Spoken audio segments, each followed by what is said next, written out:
हासिल नहीं है। स्पीकर साहब, मैं मुसलमान हूं, मेरे बगैर ये मुल्क नामुकम्मिल है। मैं इस मुल्क का यरगमाल नहीं हूं, मैं इस मुल्क का कैदी नहीं हूं। मैं पूरे सिटीजनशिप की राइट को चाहता हूं और अभी चाहता हूं। कब आप बिहार के सुरजापुरी और कुल्हिया बादरी को कौमी ओबीसी स्टेटस देंगे?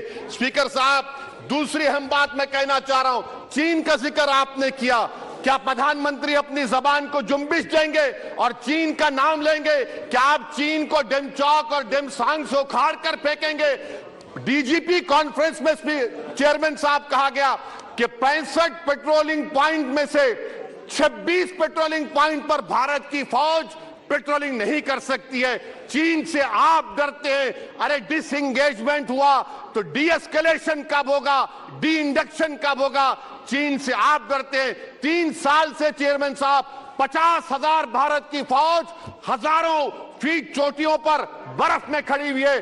देश के प्रधानमंत्री को क्या भारत की आवाम पर भरोसा नहीं है, भारत की फौज पर भरोसा नहीं है? अरे चीन का नाम लीजिए वजीर आजम, डरिए मत चीन से।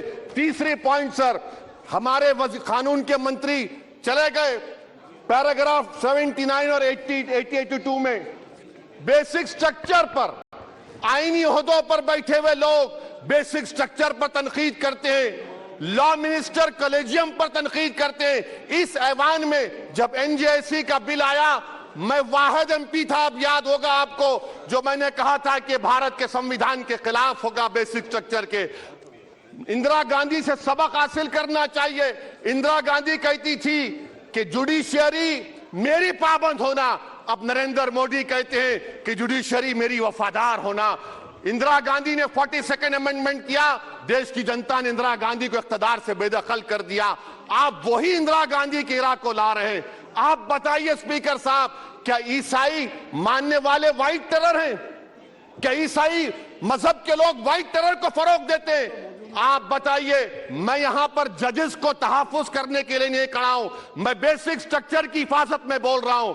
मैं अदलिया की आजादी के लिए खड़ा हूं, मैं एग्जीक्यूटिव की आजादी के लिए खड़ा हूं, लेजिस्लेचर की आजादी के लिए खड़ा हूं। चेयरमैन साहब, कोर्ट का काम यह नहीं है, जजेस का काम यह नहीं है कि नरेंद्र मोदी सरकार की मदद करे। अदलिया का काम यह है कि इस देश की कमजोर और मजलूम आवाम से इंसाफ किया जाए।